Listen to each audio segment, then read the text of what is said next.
Kalau ingin kang akhir dumugi keterangan bahwasanya Al-Quran yang ada di Lauhil Mahfuz tidak dapat disentuh siapapun kecuali oleh malaikat Jibril.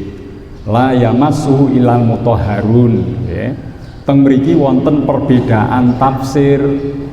Ada yang mengatakan bahwasanya Al-Quran itu tidak boleh disentuh kecuali orang yang suci dari hadas, baik kecil maupun besar.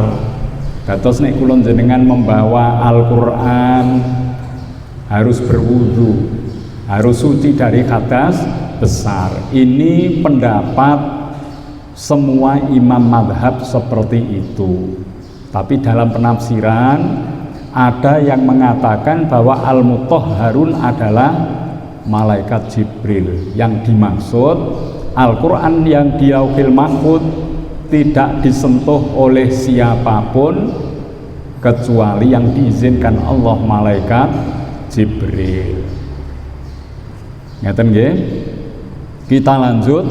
Tanzilu mir rabbil alamin. Tanzilun, diturunkan Al-Quran itu mir rabbil alamin, dari Tuhan pemelihara alam semesta. Jadi Al-Quran ini bukan dibuat oleh Nabi Muhammad. Kalau buatan manusia, Al-Quran ini sudah akan ditinggalkan oleh perkembangan zaman. Sebab karya-karya manusia itu tidak bisa terus-menerus mengikuti perkembangan zaman. Kitab-kitab terdahulu yang ditulis oleh manusia setelah berkembangnya zaman akan tertinggal kitab itu, tapi tidak untuk Al-Quran. Al-Quran sepanjang zaman senantiasa sesuai untuk dijadikan pedoman. Mila niki mboten dipun susun Nabi Muhammad, apalagi Nabi Muhammad itu Nabiyil Ummi, tidak pandai baca dan tulis. Ini juga menjadi penguat. Seandainya Rasulullah pandai baca tulis, Rasulullah sudah mempelajari kitab-kitab terdahulu, mungkin adanya Al-Quran akan diperselisihkan. Apakah ini buatan Rasul? Seperti itu. Tapi ternyata Rasulullah tidak pandai baca tulis, sehingga Rasul pun tidak mempelajari kitab-kitab terdahulu. Maka dari sisi itu bisa diyakini bahwasanya Al-Quran bukan dibuat oleh Rasul, melainkan di sini ditegaskan tanzilu mir rabbil alamin. Al-Quran itu dibuat, diturunkan dari Tuhan yang memelihara alam. Afa bihadzal hadithi antum mudhinun. Maka apakah dengan ini pembicaraan antum mudhinun, kalian berpaling, menganggap remeh? Jangan sampai kita kaum muslimin dalam pembahasan Al-Quran kita mengabaikan. Jangan sampai. Kalau Al-Quran itu huruf demi hurufnya dari Allah, kalimat dengan kalimat disusun oleh Allah, maka jangan sekali-kali kita mengabaikan. Mula nek kula jenengan maca Al-Quran, mendengar Al-Quran, hitungannya per huruf, tidak per ayat. Satu huruf Allah berikan kebaikan, satu huruf 10 kebaikannya. Boten satu surat, boten satu ayat, satu huruf. Mula menawi dipun waos ayat-ayat Al-Quran, mari kita dengarkan. Fa idza quri'al Qur'an fastami'u lahu wa ansitu la'allakum turhamun. Jika dibacakan ayat Al-Quran, dengarkan, perhatikan, semoga engkau mendapatkan rahmat. Nah niki nggih. Dados tidak boleh kita mengabaikan tentang pembahasan Al-Quran. Ini wahyu Allah, sakral, suci, mulia, maka mari kita curahkan perhatian kita untuk mendengarkan ayat-ayat Allah. Ya. Wa taj'aluna rizqakum annakum tukadzibun. Wa taj'aluna, dan kalian menjadikan rizqakum, rizki kalian, annakum, sesungguhnya kalian, tukadzibun, kalian mendustakan. Jangan sampai dengan karunia Allah kita diberi akal, diberikan panca indera, diberikan harta, kekayaan dan lain sebagainya, kenikmatan, jangan sampai itu semua malah menjadikan sarana untuk mendustakan ayat-ayat Allah. Jangan sampai demikian. Mestinya dengan akal, panca indera, harta benda kita semakin menunjukkan syukur kita kepada Allah. Ya, kita semakin membenarkan ayat-ayat Allah dalam Al-Quranul Karim, jangan sebaliknya. Inilah yang dilakukan oleh orang-orang kafir, orang kafir Quraisy terutama. Mereka telah diberi banyak kenikmatan, tapi mereka tidak mau menerima Al-Quran, mendustakannya. Falaula idza balaghatil hulqum, mereka yang seperti itu diancam. Falaula, maka mengapa tidak, idza balaghatil hulqum, tatkala telah sampai kerongkongan. Ini kalau orang itu menyadari betapa kematian itu sangat mencekam. Kalau roh sudah berada di tenggorokan mau meninggalkan tubuh, maka manusia tidak lagi berkuasa untuk menahannya. Di dunia ini tidak pernah ada cerita orang mati bisa menahan kematian sehingga dia bisa bertahan hidup. Mboten wonten. Ahli medis, ahli kesehatan, para dokter pun tidak kuasa jika roh itu sudah berada di tenggorokan. Nah, niki nggih, ternyata manusia punya keterbatasan, tidak mampu menolak kematian. Wa antum khina idzin tangdurun, dan kalian ketika itu kalian melihat orang yang mati, yang mau mati, benar-benar menyaksikan peristiwa kematiannya sendiri. Dia pun melihat malaikat Israel sedang datang untuk menjemputnya.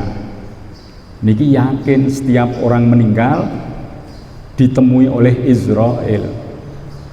Wa nahnu aqrabu, dan kami lebih dekat, ilaihi, kepadanya, minkum, daripada kalian, walakin la tubsirun, tetapi tidaklah kalian melihat. Malaikat Israel datang dengan nyata, dekat, lebih dekat dari siapapun yang menunggui orang yang mau mati. Tapi mereka tidak ada yang tahu, sanak kerabat keluarganya tidak tahu Israel ada di tempat itu. Nah, niki nggih, walakin la tubsirun, tetapi kalian tidak melihatnya. Falaula in kuntum ghaira madinin, falaula, maka mengapa tidak, in kuntum, jika kalian adalah ghaira madinin, tidak menyerah pada kekuasaan atau dikuasai. Kalau manusia itu tidak mampu menolak kematian, ya, kenapa manusia tidak mau menyerah kepada Allah, tidak mau percaya kepada hari kiamat, tidak mau percaya kepada Al-Quran dan utusan-utusan Allah. Dan ini sebuah renungan untuk kita semua. Kalau kematian pun tidak bisa kita hindari, ya, kita harus mengikuti ketentuan Allah dengan kematian itu. Kenapa kita tidak mau percaya kepada ketentuan Allah, tidak mau percaya kepada utusan-utusan Allah, tidak mau percaya kepada, ya, hari kiamat, padahal menghindari kematian tidak akan bisa dilakukannya. Tarji'unaha in kuntum shadiqin. Ini ditantang lagi. Tarji'unaha, kalian kembalikan dia in kuntum jika kalian adalah shodiqin orang-orang yang benar. Jadi memang kalau manusia itu mampu mencegah kematian, pertanda dia kuasa atas dirinya, coba lakukan hal itu. Ya, ternyata tidak ada orang yang mampu menolak terjadinya kematian. Niki pertanda manusia ada dalam penguasaan Allah. Kalau hal ini sudah diyakini, hari kiamat harus percaya. Ayat-ayat Allah, kitab-kitab Allah yang diturunkan harus dipercaya. Rasul utusan Allah pun harus dipercaya. Karena manusia punya kelemahan, keterbatasan. Fa amma in kana minal muqarrabin. Ini mulai orang yang mati dibagi 3 kelompok. Fa amma maka adapun in kana minal muqarrabin, jika dia adalah minal muqarrabin dari orang-orang yang didekatkan. Niki kelompok pertama al muqarrabin, orang yang didekatkan kepada Allah, yaitu orang yang beriman, orang yang bertakwa, orang yang beramal soleh. Ini muqarrabin. Farauhun, maka ketenangan, ketentraman, waraihanun, dan kepuasan, wa jannatu na'im, dan surga kenikmatan. Ini yang dijanjikan Allah bagi kelompok orang-orang muqarrabin, orang yang dekat kepada Allah. Bagaimana cara mendekat kepada Allah? Dengan banyak berzikir. Kula njenengan nek zikir kadang dimulai ngeten. Nawaitu taqarruba ilallah. Dan iku maknane apa? Aku berniat untuk mendekatkan diri kepada Allah. Lalu zikir dimulai. Jangan seperti supir yang niko truk oleng niko nggih. Kenapa kamu kendalikan truk dengan model oleng seperti itu?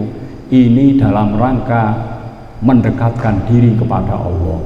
Soalnya nek gelempang akhirnya mati, dekat kepada Allah. Itu penafsiran ahli supir oleng Jawa Timur kata niku ya. Terus mendekatkan diri pada Allah bukan mendekat pada kematian, boten.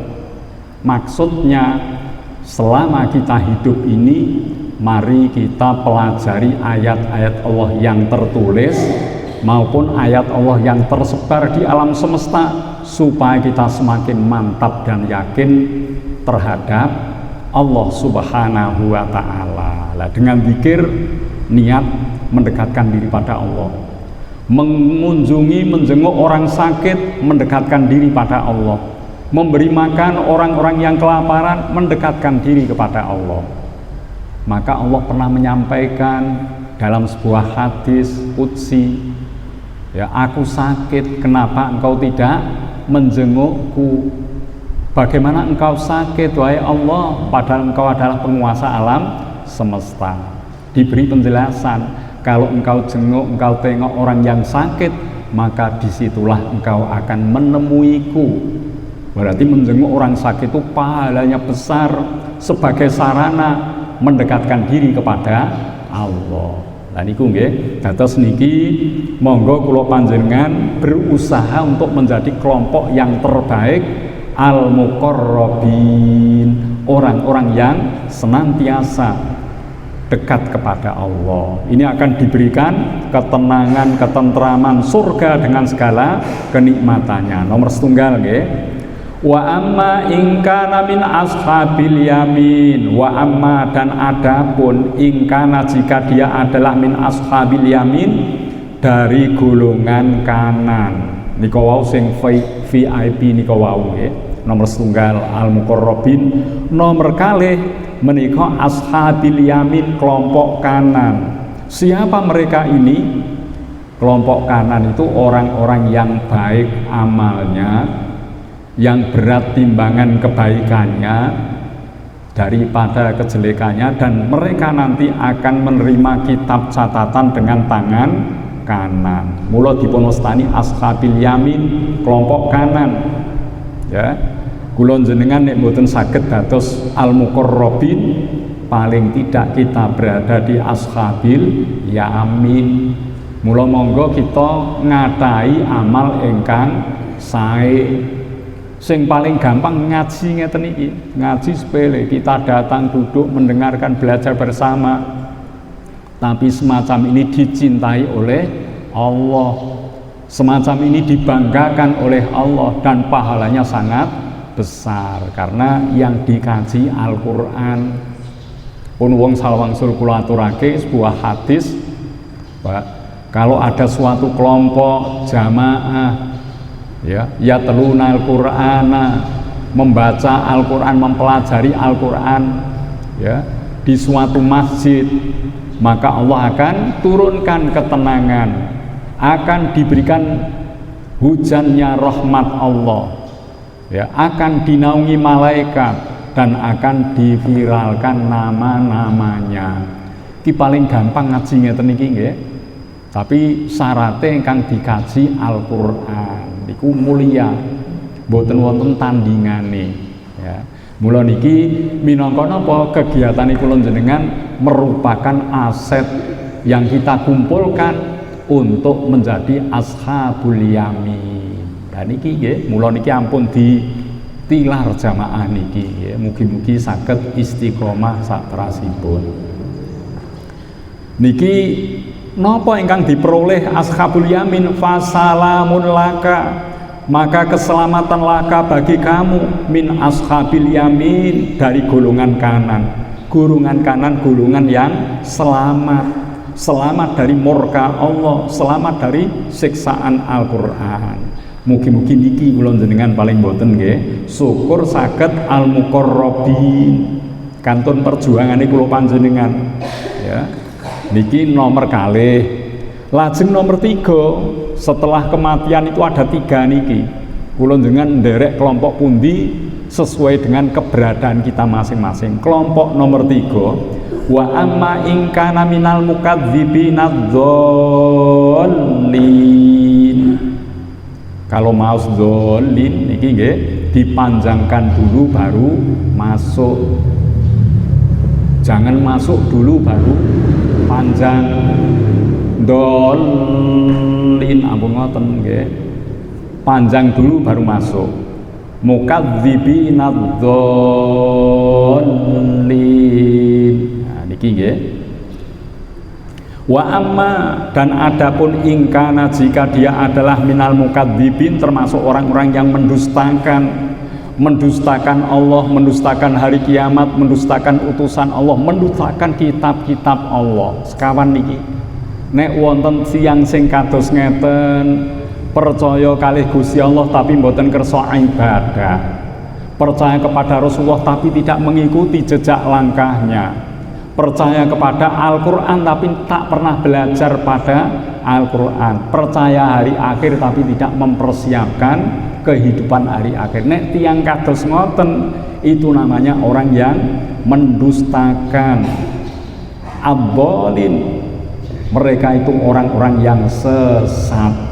Na'udzubillah, ngakune Islam tapi hak-hak Allah tidak dipenuhi, ngakunya Islam tapi tidak pernah ingin mencontoh kepribadian Rasul, ngaku Islam tidak mau belajar Al-Qur'an. Wajib niki, ngaku Islam tapi tidak mempersiapkan hari akhir dengan amal yang soleh.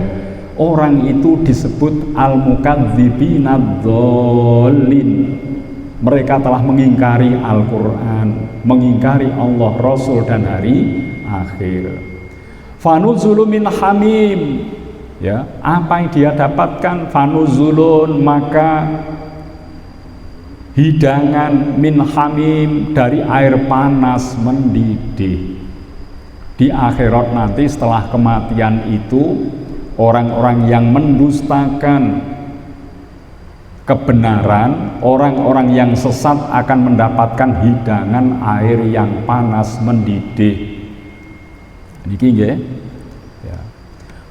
Apalagi watasliyatu jahim, dan dimasukkan kepada neraka jahim. Lho niki teng akhirat, teng dunya nggih sami, orang-orang yang mendustakan agama Allah tidak akan merasa tentram dan tenang hidupnya. Boten saged tentrem jenjem teng dunya niki. Teng akhirat disiapkan siksaan yang berat di dalam neraka jahim. Inna hadza wa haqqul yakin. Inna hadza, sungguh ini, lahwa haqqul yakin, ya, lahwa sungguh ia, haqqul yakin adalah hak benar, yakin.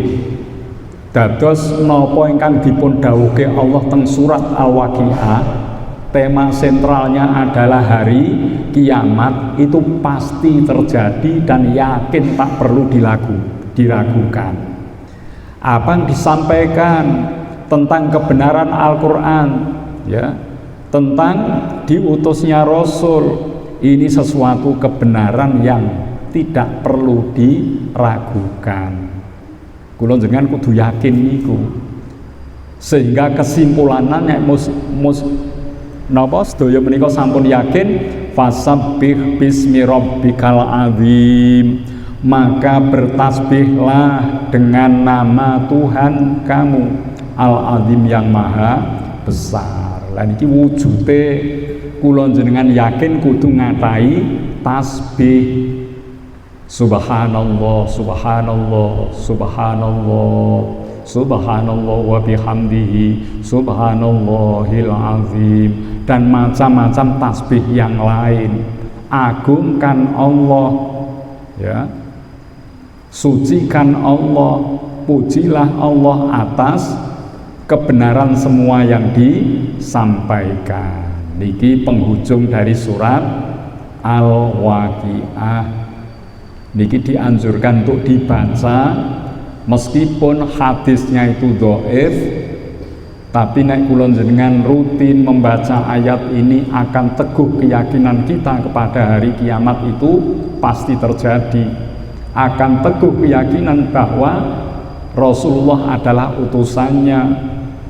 Akhirnya kita akan banyak berbuat kebaikan, optimis, tidak pesimis, sehingga rizki itu akan mudah kita dapatkan. Mula niki kalau ingin ada pertanyaan, kenapa membaca surat Al-Waqiah mendatangkan rizki yang berlimpah padahal tidak ada ucapan-ucapan yang mengkondisikan, ya, datangnya rizki di ayat ini? Karena ini bukan secara langsung. Nek cara langsung di surat nika napa? Surat ayat 2 dan 3, surat napa nika? At-Tolak. Itu langsung nek niki. Surat At-Tolak ayat 2 dan 3 memang langsung berkaitan rizki, ya. Wa may yattaqillah yaj'al lahu makhraja wa yarzuqhu min haitsu la yahtasib. Langsung ada ungkapan wa yarzuqhu. Lah niki rizki langsung. Itu ayat 1000 dinar. Surat At-Tolak ayat 2 dan 3. Tapi nek niki mboten langsung, ya, mboten langsung. Bahkan mengke nek kula jenengan belajar sing awal surat Al-Hadid 1 sampai 3, kula jenengan ora usah njaluk rezeki. Menawi kula panjenengan ngata-ngatai tasbih dengan benar, Allah akan berikan apa yang kita hajatkan. Tidak usah doa malah.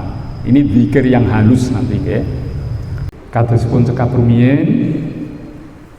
Monggo kita akhiri kanthi donga sesarengan nggih. Doa akhir. Bismillahirrahmanirrahim. Allahumma rahamni bil Qur'an waj'alhu li imaman wa nuran wa huda wa rahmah Allahumma zakirni minhu ma nasitu wa alimni minhu ma jahiltu warzuqni tilawatahu ana al-laili wa atrafan nahar waj'alhu li hujjatan ya rabbal alamin. Bismillahirrahmanirrahim. Allahumma anta rabbi la ilaha illa anta khalaqtani wa ana abduka wa ana ala ahdika wa wa'dika mastata'tu a'udzu bika min syarri ma sana'tu abu laka bi nikmatika alayya wa abu laka bi dzambi faghfirli fa innahu la yaghfiru dzunuba illa anta subhanakallahumma wa bihamdika asyhadu an la ilaha illa anta astaghfiruka wa atubu ilaik. Makaten mbok bilangke matur wonten kekirangan kekhilafan nyuwun pangapunten wallahul muwaffiq ila aqwamit thoriq. Wassalamualaikum warahmatullahi wabarakatuh.